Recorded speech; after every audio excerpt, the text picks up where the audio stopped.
Hi ಎಲ್ರಿಗೂ ನಮಸ್ಕಾರ. First of all thanks to media, ಯಾರೆಲ್ಲ ಬಂದಿದ್ದೀರಾ ಟೈಮ್ ಮಾಡಿಕೊಂಡು, ಥ್ಯಾಂಕ್ ಯು ಸೋ ಮಚ್. ನಾನು ಮೊದಲನೇದಾಗಿ ಟ್ರೇಲರ್ ಬಗ್ಗೆ ಮಾತಾಡ್ತೀನಿ, ಸಿನಿಮಾ ಟ್ರೇಲರ್ ಬಗ್ಗೆ. ಯಾಕೆಂದರೆ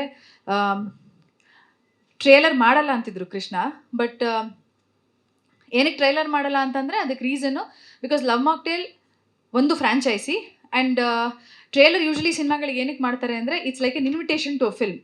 ಸೊ ಹಾಗಾಗಿ ಟ್ರೇಲರ್ ನೋಡಿ ಸಿನಿಮಾ ಏನಿದೆ ಅಂತ ಅರ್ಥ ಮಾಡಿಕೊಂಡು ಏನು ಫ್ಲೇವರ್ ಇದೆ ಅಥವಾ ಹೆಂಗಿದೆ ಲುಕ್ ಆ್ಯಂಡ್ ಫೀಲ್ ಅಂತ ನೋಡ್ಕೊಂಡು ಸಿನಿಮಾ ಬರೋರಿಗೆ ಟ್ರೇಲರ್ ಮಾಡೋದು. ಬಟ್ ಲವ್ ಮಾಕ್ಟೇಲ್, ಹಾಯ್ ಪರಿ, love mocktail 1 and 2 already cinema ಜನ ನೋಡಿರೋದ್ರಿಂದ ಟ್ರೇಲರ್ ಅವಶ್ಯಕತೆ ಇಲ್ಲ ಅಂತ ಕೃಷ್ಣ ಅವರು ಟ್ರೇಲರ್ ಮಾಡಲ್ಲ ಅಂದಿದ್ರು. ಬಟ್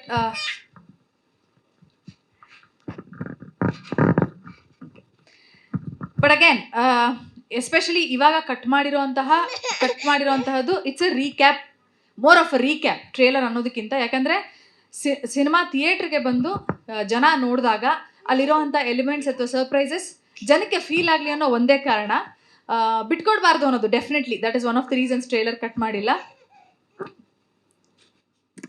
ಲವ್ ಮಾಕ್ಟೇಲ್ 3 ಶೂಟ್ ಹೇಗೆ ಮಾಡಿದ್ವಿ ಅಂದ್ರೆ ಹೇಳಿದ್ರ, ಇದು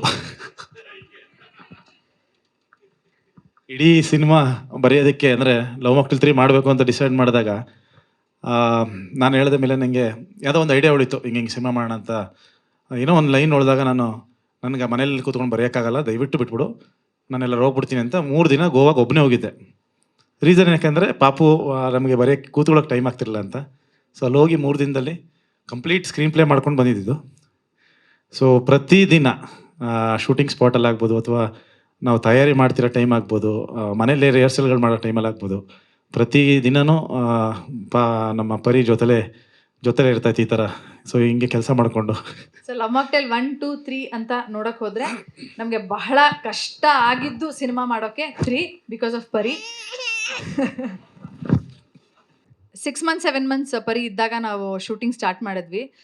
ರೈಟಿಂಗ್ ಎಲ್ಲ ಆಗೋಯ್ತು, ಮ್ಯಾನೇಜ್ ಆಯಿತು, ಬಟ್ ಶೂಟಿಂಗ್ ಇಂದ ಹಿಡಿದು ಸೊ ನಮಗೆ ಶೂಟಿಂಗ್ ಕೂಡ ಹಿಂಗೆ ಇತ್ತು. ಇಷ್ಟೇ ಡಿಸ್ಟರ್ಬಿಂಗ್, ಇವಾಗ ಏನು ನಡೀತಿದೆ ಇಷ್ಟೇ ಡಿಸ್ಟರ್ಬಿಂಗ್ ಆಗಿತ್ತು. ಬಟ್ ಎನಿವೇ ಸಿನಿಮಾ ಮಾಡಬೇಕು ಅಂತಲೇ ಹೊರಟ ಮೇಲೆ ಮಳೆ ಏನು ಚಳಿ ಏನು ಅಂತ. ಬಟ್ ಈ ವಿಚಾರದಲ್ಲಿ ನಾನು ಫಸ್ಟ್ ಥ್ಯಾಂಕ್ಸ್ ಅವಶ್ಯಕತೆ ಇಲ್ಲ ನಮ್ಮ ತಂದೆ ತಾಯಿ, ಬಟ್ ಇಡೀ ಸಿನಿಮಾ ಮಾಡ್ಬೇಕಾದ್ರೆ ನಮ್ಮ ತಂದೆ ತಾಯಿ, ಕೃಷ್ಣ ಅವರ ತಾಯಿ ಬಂದಿದ್ದಾರೆ, ನಮ್ಮ ಜೊತೆಗೆ ನಿಂತಿದ್ದಾರೆ. I would like to thank them first. So ಇಡೀ ಜರ್ನಿ ಹೀಗಿತ್ತು. ಆ್ಯಂಡ್ ನಾನು ಫಸ್ಟು ಈ ಸಿನಿಮಾ ಸ್ಕ್ರಿಪ್ಟ್ ಎಲ್ಲ ಆದಮೇಲೆ ಓಕೆ ನಾವೇನೋ ಮಾಡ್ಕೊಂಡಿದ್ದೀವಿ ಅಂತ ಒಂದು ನಂಬಿಕೆಯಲ್ಲಿ ಫಿಲಮ್ನ ಸ್ಟಾರ್ಟ್ ಮಾಡಬೇಕು ಅಂತ ಇದ್ದಾಗ ಫಸ್ಟು ಶ್ರೀ ಸರ್ನ ಕರೆದ್ವಿ. ಸರ್ ಹಿಂಗೆ ಶೂಟ್ ಮಾಡಿ, ನಾನು ಯಾಕಂದರೆ ರೆಡಿಯಾಗಿ ಕತೆ ಹೆಂಗಿದೆ ಅಂದ್ಬಿಟ್ಟು ಆಮೇಲೆ ಶೂಟಿಂಗ್ ಹೋಗಲಿಲ್ಲ. ಸರ್ ಶೂಟಿಂಗ್ ಪ್ಲ್ಯಾನ್ ಮಾಡ್ಕೊಂಡಿದ್ದೀನಿ ಬನ್ನಿ ಅಂದೆ. ಯಾವುದ್ರದ್ದು ಅಂದರು. ಇದೇ ಸರ್ ಲವ್ ಮಾಕ್ಟೇಲ್ 3 ಇದು ಅಂದೆ. ಹೌದಾ, ಕತೆ ಎಲ್ಲ ಆಗೋಯ್ತಾ? ಮತ್ತು ಕತೆ ಹೇಳಿ ಅಂದರು. ಇಲ್ಲ ಫಸ್ಟು ಒಂದು ಶೂಟ್ ಮಾಡೋಣ ಒಂದಿನ, ಅದರದ್ದು ಹೇಳ್ತೀನಿ ಆಮೇಲೆ ಕತೆ ಹೇಳ್ತೀನಿ ಅಂದೆ. ಸೊ ಫಸ್ಟೊಂದು ಅದನ್ನು ಶೂಟ್ ಮಾಡಿ ಅದಾದಮೇಲೆ ನೆಕ್ಸ್ಟು ಕಂಟಿನ್ಯೂಸ್ ಆಗಿ ನಾವು ಶೂಟ್ ಮಾಡ್ಕೊಂಡು ಹೋಗಿದ್ದು. ಅವ್ರಿಗೇನಂದರೆ ಫಸ್ಟು ಭಯ, ಏನು ಮಾಡ್ಬಿಟ್ಟಿರ್ತೀರ ಅಂತ. ಫಸ್ಟ್ ಹಿಂಗೆ ಕತೆ ಕೇಳಿದ್ರು ಅಂದರೆ ಫುಲ್ಲು ಹಿಂಗೇ ಇದ್ದರು. ಅದಾದಮೇಲೆ ಕತೆ ಎಲ್ಲ ಹೇಳಿದ್ಮೇಲೆ ವಾಹ್ ಇದು ಹಬ್ಬ ಅಂದರು. ಇದ್ಯಾಕೆ ಸರ್ ಹಿಂಗಂತ ಇದ್ದೀರಾ ಅಂದೆ. ಇಲ್ಲ ಟೆನ್ಷನ್ ಆಗ್ಬಿಟ್ಟಿದೆ. ಯಾಕೆ? ಇಲ್ಲ ಏನೇನೋ ಮಾಡ್ಬಿಟ್ಟಿದ್ರೆ ನೀವು ಅಂದರು. ಸರ್ ಏನೇನೋ ಯಾಕೆ ಸರ್ ಮಾಡ್ತೀವಿ, ಪಿಕ್ಚರ್ ಚೆನ್ನಾಗಿ ಮಾಡಬೇಕು ಅಂತ ಮಾಡೋದು ಅಂದು. ಇಲ್ಲ ಭಯ ಇತ್ತು ಅಂದರು.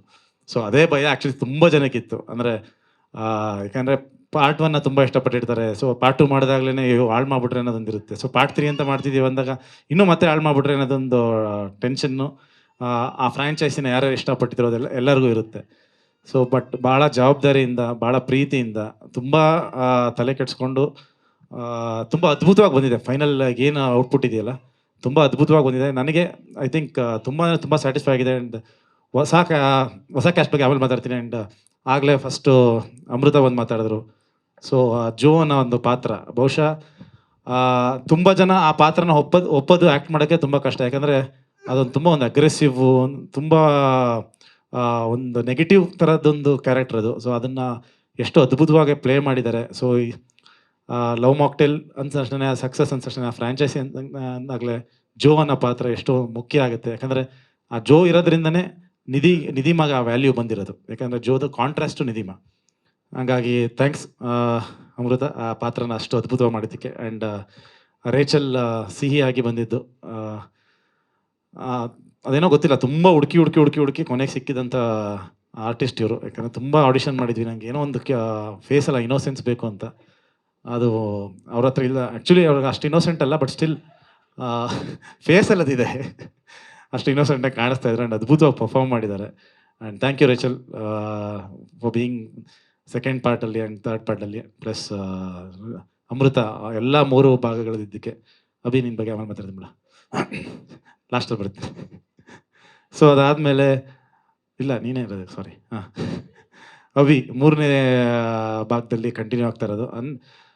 ಒಬ್ಬ ಫ್ರೆಂಡ್ ಅಂದರೆ ಹೇಗಿರಬೇಕು ಅಂದರೆ ಒಂದು ಕ್ಯಾರೆಕ್ಟರೈಸೇಷನ್ನೇ ಚೇಂಜ್ ಆಗ್ತಾ ಬರುತ್ತೆ. ಕೆಲವರು ಹೋಗ್ತಾ ಹೋಗ್ತಾ ಮೆಚ್ಯೂರ್ಡ್ ಆಗ್ತಾ ಹೋಗ್ತಾರೆ.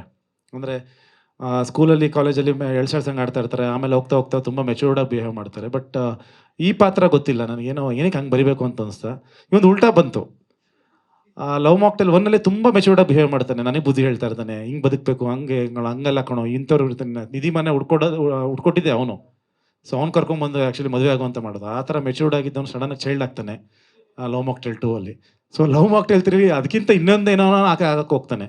ಸೊ ಅದನ್ನೆಲ್ಲ ನೀವು ನೋಡ್ಬೋದು ತೆರೆ ಮೇಲೆ. ಅದೊಂದು ಅದ್ಭುತವಾದ ಕಾಂಬಿನೇಷನ್ನು ಜಗ್ಗ ಮತ್ತು ಅಭಿದು. ಭಾಳ ಎಂಟರ್ಟೈನಿಂಗ್ ಇರುತ್ತೆ ನಿಮಗೆ.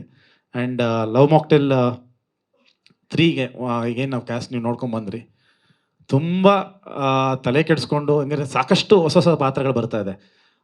ಈಗ ನಾನು ನೇಹಾರ ದೀಪಕ್, ನಾನು ವೈಶಾಲಿ ಅಂತ ಕರೆಯೋದವ್ರನ್ನ, ಅವರು ಈಗ ನೇಹಾರ ಅಂತ ಚೇಂಜ್ ಆಗಿದ್ದಾರೆ. ಸೊ ಅವ್ರದ್ದು ಕೂಡ ತುಂಬ ಒಂದು ಮುಖ್ಯವಾದ ಒಂದು ಪಾತ್ರ ಆ್ಯಂಡ್ ತುಂಬ ಡೆಪ್ತ್ ಇರೋಂಥ ಪಾತ್ರ, ಎಮೋಷನ್ಸ್ ಕೊಡೋಂಥ ಪಾತ್ರ. ಸೊ ಅದನ್ನು ಐ ಥಿಂಕ್ ನೀವು ಅದನ್ನು ತೆರೆ ಮೇಲೆ ನೋಡಬೇಕು. ಅದ್ರ ಬಗ್ಗೆ ಎಲ್ಲ ನಾನು ಆಮೇಲೆ ಮಾತಾಡ್ತಾ ಹೋಗ್ತೀನಿ. ಯಾಕಂದರೆ ಅಷ್ಟು ಒಳ್ಳೊಳ್ಳೆ ಪಾತ್ರಗಳು ತುಂಬ ಜನ ಸಿಕ್ಕಿದೆ. ಶ್ವೇತಾ ಪ್ರಸಾದ್ ಅವ್ರದ್ದು ಕೂಡ ವೆರಿ ಕಾನ್ಫಿಡೆಂಟ್ ಒಂದು ಪಾತ್ರ. ಸೊ ಅದನ್ನು ನೀವು ತೆರೆ ಮೇಲೆ ನೋಡಿದಾಗ, ಓ ಶ್ವೇತಾ ಅವರು ಈ ಥರದೊಂದು ರೋಲ್ ಮಾಡ್ತಿದ್ದಾರೆ ಅನ್ನೋದೊಂದು ಸರ್ಪ್ರೈಸ್ ಇರುತ್ತೆ.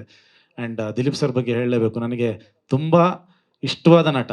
ಸೊ ತುಂಬ ಬರ್ಕೊಂಬಿಟ್ಟಿದ್ದೆ ಆ್ಯಕ್ಚುಲಿ ಆ ಪಾತ್ರದ್ದು. ಸೊ ಯಾರ ಕೈಲಿ ಮಾಡಿಸೋದು, ಇಷ್ಟೊಂದು ಬರ್ಕೊಂಬಿಟ್ಟಿದ್ದೀನಲ್ಲ ಇದನ್ನಂತ ತುಂಬ ಹುಡುಕಿದಾಗ ನಾನು ಇಲ್ಲ ದಿಲೀಪ್ ಸರ್ ಹತ್ರ ಮಾಡಿದ್ರೆ ಚೆನ್ನಾಗಿರುತ್ತೆ ಅಂತ ಮಿಲನ್ ಹತ್ರ ಎಲ್ಲ ಡಿಸ್ಕಸ್ ಮಾಡಿ, ಆಮೇಲೆ ಅವ್ರನ್ನ ಕಾಂಟ್ಯಾಕ್ಟ್ ಮಾಡಿ, ಫಸ್ಟ್ ಆಫ್ ಆಲ್ ಅವರು ಎಲ್ಲಿ ಇದ್ದಾರೆ, ನಂಬರ್ ಏನು, ಅದನ್ನೆಲ್ಲ ಫಸ್ಟ್ ಹುಡುಕಿ ತಗೊಂಡು ಅವ್ರನ್ನ ಕಾಂಟ್ಯಾಕ್ಟ್ ಮಾಡಿ, ಅವ್ರು ಒಂದೇ ಮಾತು ಕೇಳಿದ್ದು. ನಾನು ಒಂದೇ ಮಾತು ಹೇಳಿದೆ, ಸರ್ ನನ್ನ ಕಥೆನೇ ಹೇಳೋದು ಬೇಕಾಗಿಲ್ಲ, ನೀವು ಬ್ಲೈಂಡಾಗಿ ಬಂದು ಮಾಡಿ, ನಿಮ್ಗೊಂದು ತುಂಬ ದೊಡ್ಡ ಅಂದರೆ ಸಖತ್ತಾಗಿರುತ್ತೆ ಕ್ಯಾರೆಕ್ಟರ್, ನಿಮಗೆ ನೀವೇ ಖುಷಿ ಆಗ್ಬಿಡ್ತೀರಾ ಅಂತ. ಆಮೇಲೆ ಅಷ್ಟು ಅಂದರೆ ನಾವು ಆ್ಯಕ್ಚುಲಿ ಇನ್ನು ಕತೆ ಕೇಳೋಕ್ಕಿಂತ ಮುಂಚೆನೇ ಓಕೆ ಆಗೋಗಿತ್ತದು. ಸೊ ಅದಾದಮೇಲೆ ಅವ್ರು ಅದಕ್ಕೆ ಎಕ್ಸ್ಪ್ಲೈನ್ ಮಾಡಿ, ಅವರು ಬಹುಶಃ ಅವ್ರನ್ನ ಯಾರು ರಿಹರ್ಸಲ್ಗೆ ಕರೆದಿರೋದು ನಾನು ಎಲ್ಲೂ ನೋಡಿಲ್ಲ ಅನಿಸುತ್ತೆ. ನಾನು ಸರ್ ರಿಹರ್ಸಲೆಲ್ಲ ಮಾಡೋಣ ಅಂತ ರಿಹರ್ಸಲೆಲ್ಲ ಕರೆದು, ಯಾಕಂದರೆ ನಾವು ಆ ಥರ ಕೆಲಸ ಮಾಡೋ ಅಭ್ಯಾಸ. ಹಾಗಾಗಿ ಪಾರ್ಟ್ 1 ಆಗ್ಬೋದು, ಪಾರ್ಟ್ 2 ಆಗ್ಬೋದು, ಎಲ್ಲ ಹೊಸ ಕಲಾವಿದರಿದ್ದು. ಯಾರು ಲೈಕ್ ಇವ್ರ ಥರ ಎಕ್ಸ್ಪೀರಿಯನ್ಸ್ಡ್ ಆ್ಯಕ್ಟರ್ಸ್ಗಳನ್ನ ನನ್ನ ಜೊತೆ ಕೆಲಸನೇ ಮಾಡಿರಲಿಲ್ಲ. ಸೊ ಫಸ್ಟ್ ಟೈಮ್ ನಾವು ಈಗ ಶ್ವೇತಾ ಅವ್ರ ಜೊತೆ ಆಗ್ಬೋದು, ಅಥವಾ ದಿಲೀಪ್ ಸರ್ ಜೊತೆ ಆಗ್ಬೋದು, ಅಥವಾ ನೇಹಾರ ಜೊತೆ ಆಗ್ಬೋದು. ಸೊ ಒಂದು ಎಕ್ಸ್ಪೀರಿಯನ್ಸ್ ಇರೋಂಥ ಆರ್ಟಿಸ್ಟ್ಗಳ ಜೊತೆ ಮಾಡಿದ್ದು. ಆ್ಯಂಡ್ ಬಟ್ ಸ್ಟಿಲ್ ಪಾಪ ಬಂದು ಇಬ್ಬರೂ ರಿಹರ್ಸಲ್ ಮಾಡಿ ಲೈನ್ಸ್ಗಳನ್ನ ತೊಗೊಂಡು, I think thank you so much. ನಮ್ಮನ್ನು ನಾವೇನು ಹೇಳಿದ್ರು ಅದನ್ನು ಕೇಳಿ ನಮ್ಮನ್ನು ನಂಬಿ ಓಕೆ ಇವ್ರು ಮಾಡ್ತಾರೆ ಅಂತ ಒಂದು ನಂಬಿಕೆಯಲ್ಲಿ ಮಾಡಿದ್ದಾರೆ. ಆ್ಯಂಡ್ ಡೆಫಿನೆಟ್ಲಿ ಎಲ್ರಿಗೂ ಒಂದು ಒಳ್ಳೆ ಸಿನಿಮಾ ಇದಾಗುತ್ತೆ. ಆ್ಯಂಡ್ ಶ್ರೀ ಸರ್ ಬಗ್ಗೆ ಥ್ಯಾಂಕ್ ಯು ಶ್ರೀ ಸರ್. ನನ್ನ ಎಲ್ಲ ಕೋಪಗಳು ಇವ್ರು ಹೇಳಿದ್ರು ಅನಿಯನ್ ಅಂತ, ಅವಾಗ ಅನಿಯನ್ ಆದಾಗ ಏನೇನೋ ಬೈದ್ಬಿಟ್ಟಿರ್ತೀನಿ, ಏನೇನೋ ಕಿರ್ಚಾಡ್ಬಿಡ್ತೀನಿ. ಆಮೇಲೆ ಗೊತ್ತಾಗುತ್ತೆ ಇವರೆಲ್ಲ ಬಂದು ಹಿಂಗೆ ಮಾಡಿದ್ರೆ ಹಂಗೆ ಮಾಡಿದ್ರೆ ಅಂತ. ಹೌದಾ ನಾನು ಅಂತ ನಾನು ಹಂಗೆ ಸ್ವಿಚ್ ಆಗಿರ್ತೀನಿ. ಸೊ ಸಾರಿ ಸರ್, ಏನಾದ್ರು ಸಿಕ್ಕಾಪಟ್ಟೆ ಬೈದ್ಬಿಟ್ಟಿದ್ದೀನಿ. ಬೈದಿರೋದೆಲ್ಲ ಗೊತ್ತಿರುತ್ತೆ, ಸುಮ್ಮನೆ ಸ್ವಿಚ್ ಆಗೋದು ಹೌದಾ ಅಂತ. ಆ್ಯಂಡ್ ರಜನಿ ಭಾರದ್ವಾಜ್ ಅವರು, ಆ್ಯಂಡ್ ಅವ್ರನ್ನ ಏನಕ್ಕೆ ಹಾಕ್ಕೊಂಡೆ ಅಂತ ಕೇಳಿದ್ರೆ ನಿಮ್ಗೆ ಆಶ್ಚರ್ಯ ಆಗುತ್ತೆ. ನಾನು ಆ್ಯಕ್ಚುಲಿ ಅವ್ರ ಆ್ಯಕ್ಟಿಂಗ್ ನೋಡಲ್ಲ ಏನು ಹಾಕ್ಕೊಳ್ಳಿಲ್ಲ. ಈ ಜೋ ಕ್ಯಾರೆಕ್ಟರ್ ಇದೆಯಲ್ಲ, ಒರಿಜಿನಲ್ ಜೋ ಏನಿದ್ರಲ್ಲ ಸ್ವಲ್ಪ ರಿಸೆಂಬ್ಲೆನ್ಸ್ ಇತ್ತು ಅವ್ರ ಮುಖದಲ್ಲಿ. ಅವ್ರು ನೋಡ್ದಂಗೆ ಅನಿಸ್ತಾ ಇತ್ತು ನನಗೆ. ಸೊ ಹಂಗಾಗಿ ಅವ್ರ ಥರನೇ ಇದ್ದಾರಲ್ಲ ನಮ್ಮ ಎಕ್ಸ್ ಥರ ಅಂದ್ಬಿಟ್ಟು ಇದರಲ್ಲಿ ಇರಲಿ ಚೆನ್ನಾಗಿರುತ್ತೆ ಅಂತ ಕ್ಯಾಸ್ಟ್ ಮಾಡಿದ್ದೀನಿ. ಅದು ಆ್ಯಕ್ಚುಲಿ ನಿಜ, ಅದು ಅವ್ರಿಗೆ ಹೇಳಿದ್ದೀನಿ ಅನಿಸುತ್ತೆ ಅಲ್ಲ. ಹಾಂ.